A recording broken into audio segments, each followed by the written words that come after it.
One of the most powerful things you can do to demonstrate that you are the credible expert is to run seminars, and in particular to run a monthly business club. Now, if you've never run a monthly business club, or if you've just got started and want to get some great tips, I've just interviewed Alan Moir, who runs 3 very successful business clubs. In this 30-minute interview with Alan, he'll share with you exactly what he does. Let's go to listen to Alan now.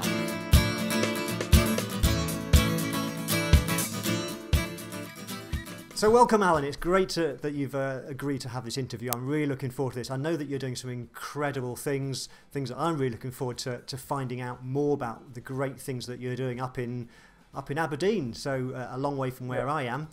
Well, sunny Aberdeen as I look out the window. Sunny, wow. It's raining here. not so good in the Peak District. Perhaps we'll have to relocate up there. So, Alan, it would be great just by way of background, to put everything into context, if you could start off by just saying a little bit about you and your practice, where it is you're based, how long you've been in practice, what sort of size it is. That would be really useful as a starting point. Okay, well, we started in 2006, Graham Fife and myself. I'd known Graham. Graham's a couple of years younger than me, but I'd known him since he was in his late teens. I was in my early 20s. Went to the football, Aberdeen football fans. We met in the bus. We'd never worked together. I'd had 25 years with a local 5-office practice, where I was the practice manager and worked hand in hand with the senior partner. And we just agreed to disagree on the way forward. I wanted to do the AVN 2020 type things, and they just wanted to be a traditional firm. So we had a friendly parting of the ways. I took 20 of the clients I worked best with, and just decided I would just do a consultancy business, and that would be me till the retirement.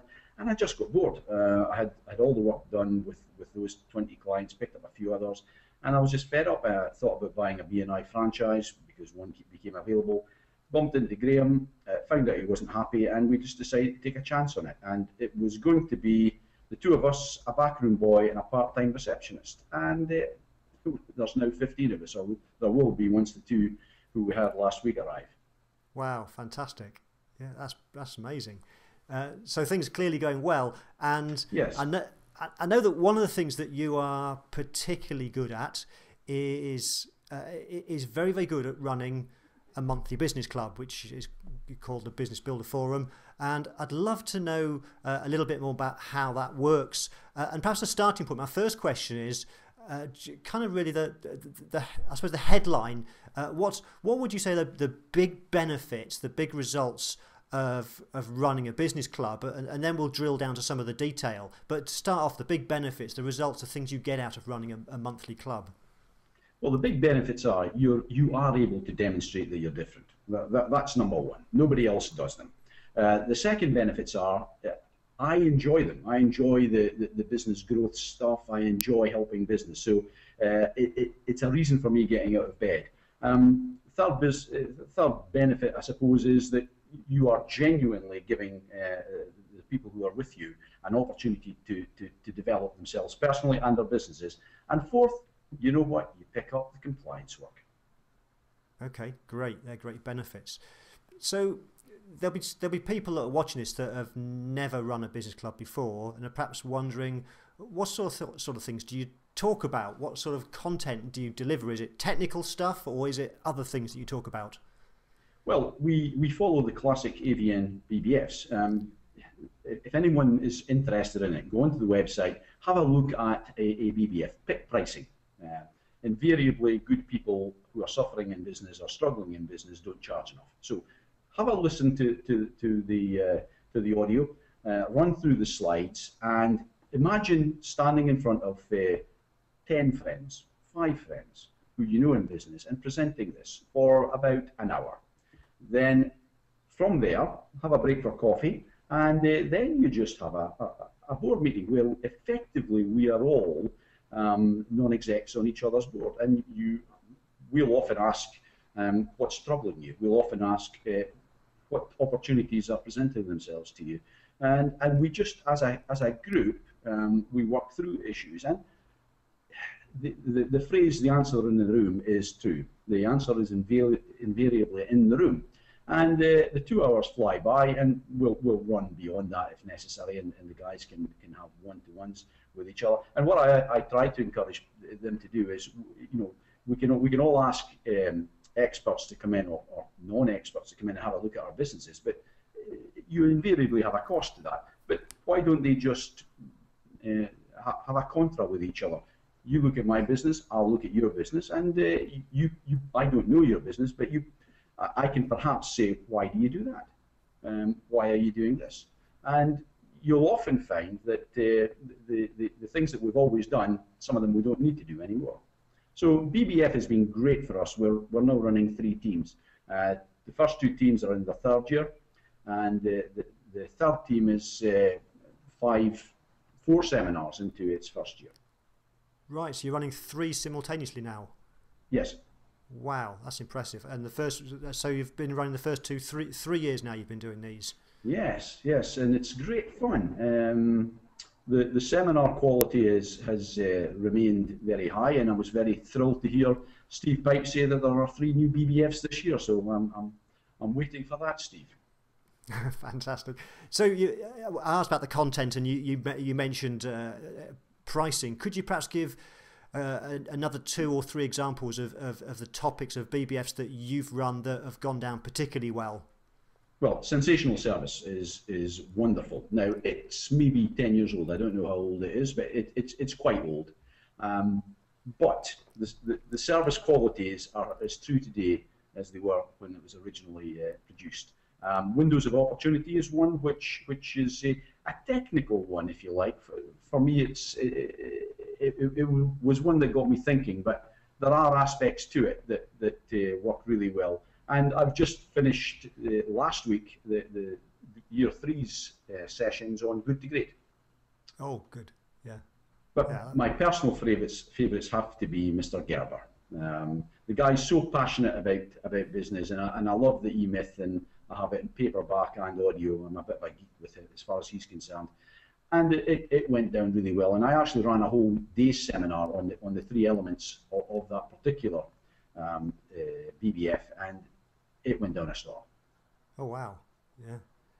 And so that was a full day one. A full day, yes. Yeah, and how many people attended that one? There was about 15 came along to that one. Wow, that's very impressive. Yeah. So it was good. It was good fun. It was challenging, but it was good fun. Yeah. Okay. Now I know you use the AVN tools and resources, so and you've touched on it. You get the audio of a pre-done one that you can listen to in the slides. Yeah. How do you then, having got that, how do you go about preparing for a BBF? How long do you spend preparing? To what extent do you use the materials as they are, and to what extent do you tailor them and add bits to them? Well, I don't like to over-prepare, so I'll listen to them at least twice, possibly 3 times, but no more than that. Now, that might be a bit light for some people, it might be a bit much for some people. Tim Waters, who you may recall was with us for a while, he's a great presenter, and I give all the PowerPoint presentations to him, and he puts them into our style, if you like. The content's exactly the same, but he'll add a funny here and there and do bits and pieces.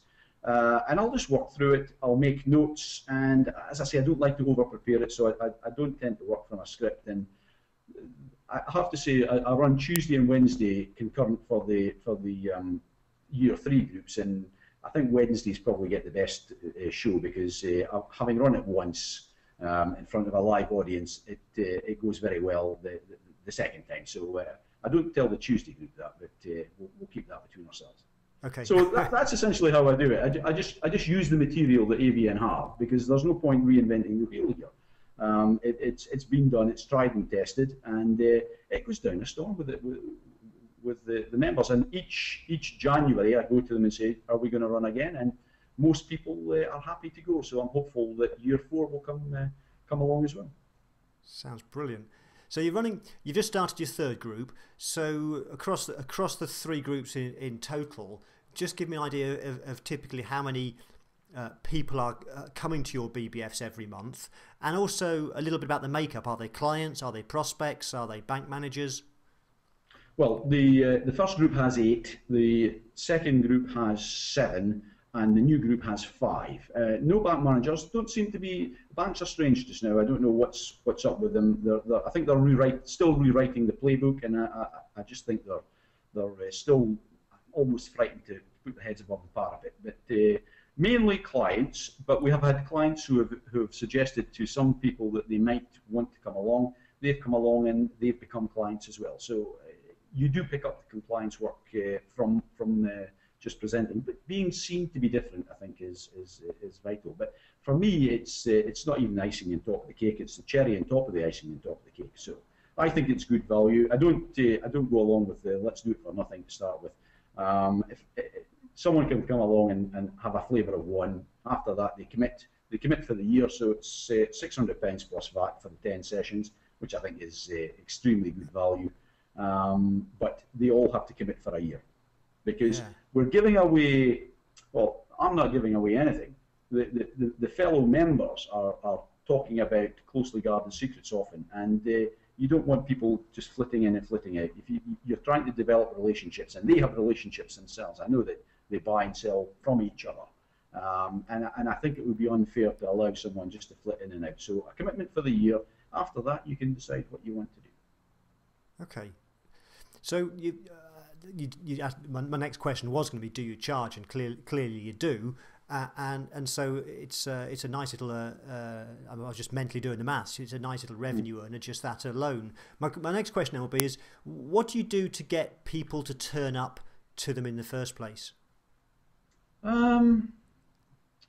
It's quite interesting. There's a story. A couple of friends of mine who are clients. They're clients first, friends second, but. They themselves are very good pals and have been for a number of years. And at the beginning of we hadn't started the first year, and one turned to the other and said, "What's this thing Moir's talking about?" And they said, "I don't know, but he's been okay in the past, so let's just go along." So that's how I managed to get people initially involved. It would be clients who I've had a very long and close working relationship with, who will trust what I'm doing. So I think if you go for the low-hanging fruit first, go for the people who you think will benefit from it. That's the most important thing. There's no point kidding anyone on here. Benefit from it and will support you. If you go for them first, then you're talking to friends in the room, and if you make a couple of mistakes early doors, then they'll take the mick and whatnot, but that's okay, it's all part of the fun. So that's where I started, and then they talk to other people, and I don't do any hard sell on it. If you want to come along. If you don't, that's fine, it's not a problem. Okay, great. So for anyone watching that's not yet running a business club, doing events, if you were to give one tip, one piece of advice when setting up a business club, running events, what would that one tip be? It would be pick one seminar, work at it, get comfortable with it, and don't kid yourself on either. If you're not comfortable presenting this, think of someone else in the team who it might just actually appeal to. There are people in the office who would run away, our office, who would run away from this sort of stuff, and that's fine. It's horses for courses here, but work it and study it and invite friends and do that one for free. Do a test up. Just say, look, you've been a good client of mine for a long time. I've got something I want to share with you. So why not come along and see what it's all about? And from there, if you feel comfortable with it, if you think it's been successful, then you will be able to run your first club. And once you've done your first, second, third, fourth, fifth, if you want to roll on that way, is very simple. Agreed, yeah. And having done them myself, I know that after you got through the first one or two, it does become easy. Good fun. So it's good fun. It is, yeah, great fun. And you said at the start that doing these business clubs allows you to differentiate the practice, differentiate yourself, and I know that you're very committed to helping clients become more successful, and some of the topics you've just mentioned obviously fit in with that, with pricing and sensational service, for example. One of the things that I know that you're very into, you mentioned Michael Gerber, you're very much into the systems message and helping clients systemize their business. Tell me a bit now about how that works when you help clients with systemization and using System Builder. How do you get clients interested in that process? Well, it's going to be easier to get clients interested in it with the new System Builder Net, with the opportunity to allow clients to have it under license. I'm going to say it's under license, and I'm going to charge every month if they want to use it. That's a given. There's nothing being given away here free of charge, because I don't think people would respect it if you suddenly say, look, have this for nothing. It's like, one-page plan. I think it's a wonderful thing, and I have to cajole people to use it and say, look, this is a fantastic thing, and maybe I should have sold it to them. I said, look, this is part of the BBF program. You should be using this. Same with the Simple Stuff That Works Module 1. I know how many people have used it because they have to come through me to get it printed out, and the numbers are very low. And I find it extraordinary that they won't use something that's a phenomenal tool. So I'm hopeful that the new book, which we've just got with the printers now, based on that, yours and Steve's book will unblock that blockage as well. So I'm not a great systems man, I have to say. I'll hold my hands up. I find some of the stuff, it's not really my thing. But we're going to be working a lot more with System Builder, simply because I can see a commerciality to it with regards to clients. And the phrase I'm using with them is, you can build a franchise of one. You don't have to go beyond that, but you can actually franchise your business. You can have that turnkey operation. They all love Gerber, so they understand that expression.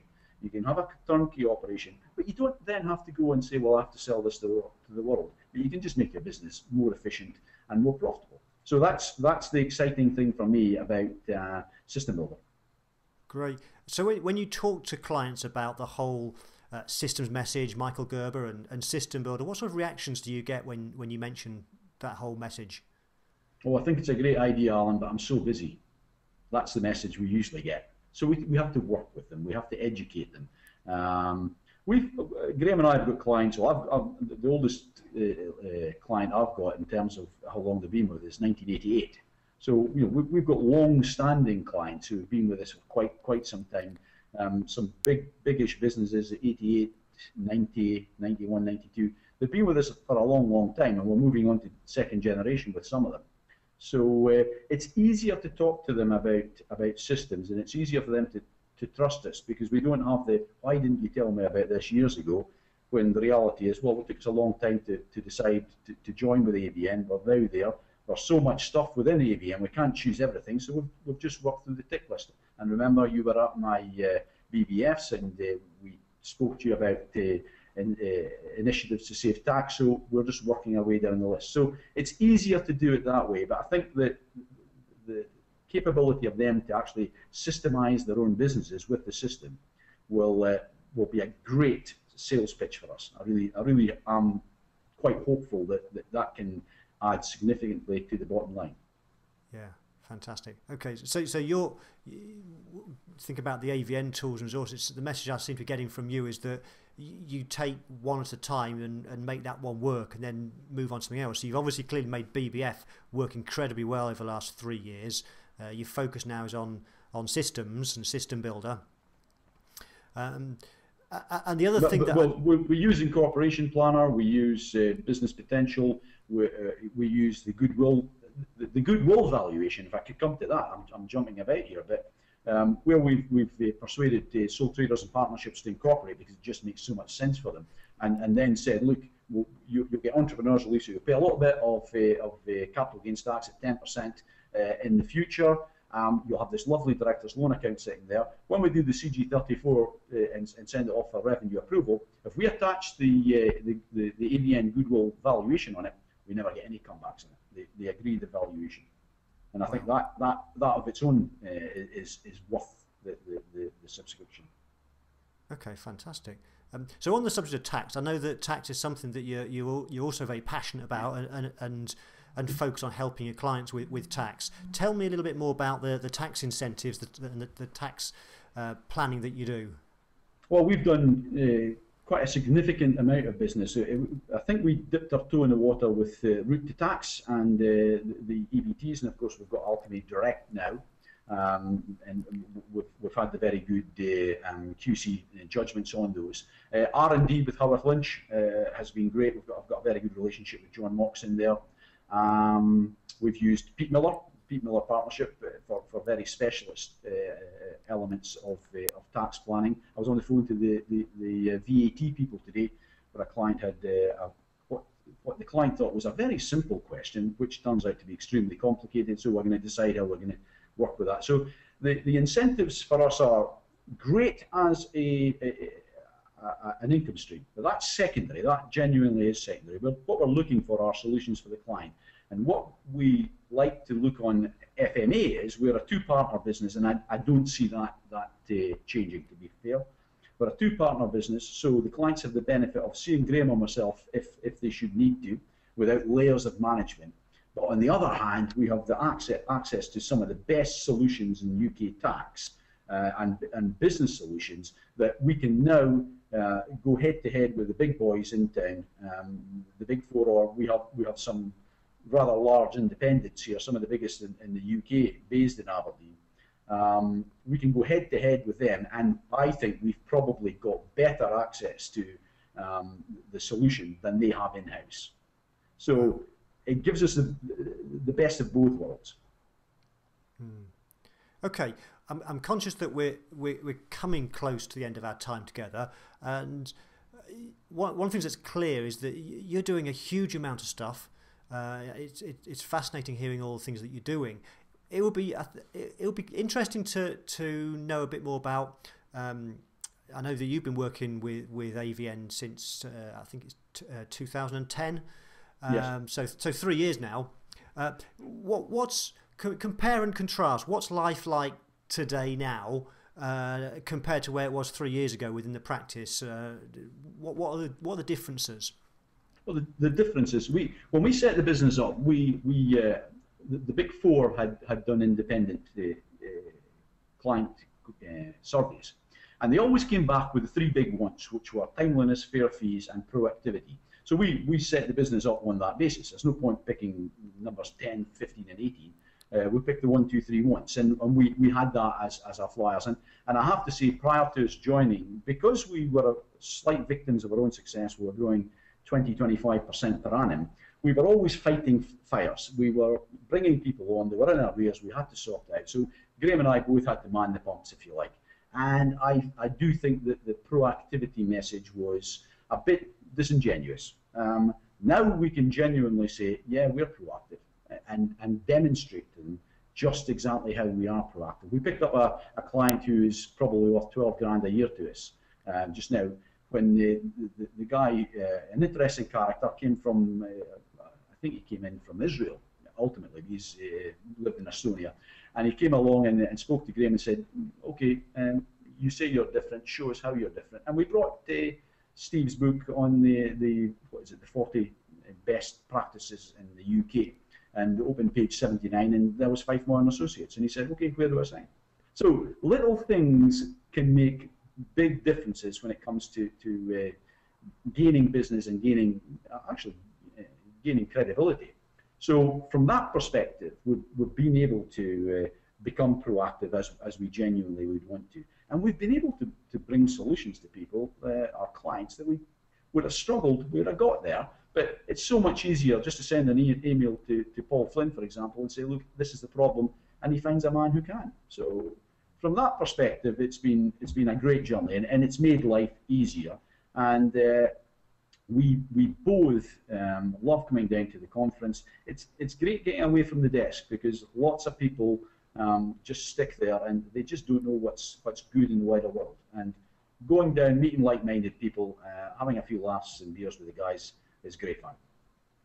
I think that's a great point. That certainly I agree that you've got to take time out and learn from other people, find out what the peers are doing, and there's always, my view is that there's always more to learn. We never know everything, so we've got to keep learning. If we want to improve our business, improve our practice, we've got to keep learning and learning from the people that are doing great things. Find the people who are the best in the UK at what they do, and learn from them. Copy them.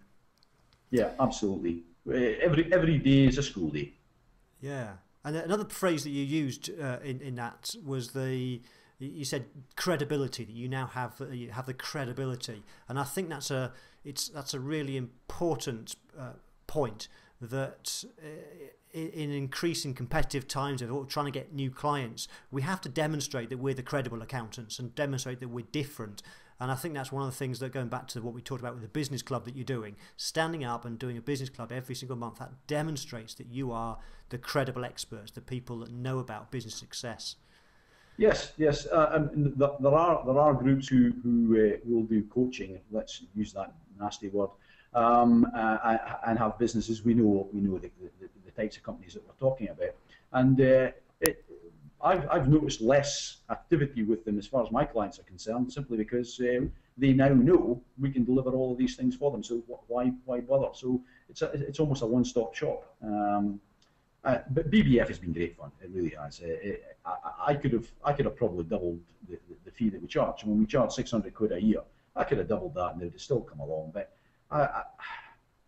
these are long-standing, often clients, and it's a little bit back to them. And by charging 600 quid, by God, they still want to come along because they're having to pay for it. But so do it for free if you like. But for me, you need to do something about it, charging wise. So it's been great fun. It's a journey, and we're looking to enhance those types of things and to stay ahead of the game, because others will try and emulate what we've done. That's fine. That's no problem with that. We don't have any ABN members in the area, so we're very lucky that way. Yeah. But then again, maybe 2 or 3 others would be great, because the message would be all the louder, and I'm quite comfortable that we would pick up more than our fair share of the work. So it's a double-edged sword, if you like. Yeah. Well, that's been fascinating, and clearly you're doing some great things up in Aberdeen, Alan. Unfortunately, we've run out of time now, but I've really enjoyed talking to you, and it'd be good to catch up again sometime soon. But absolutely. Yeah. Thank you very much. Wish you every success, and we'll talk again soon. Goodbye for now, Alan. Bye-bye. Bye.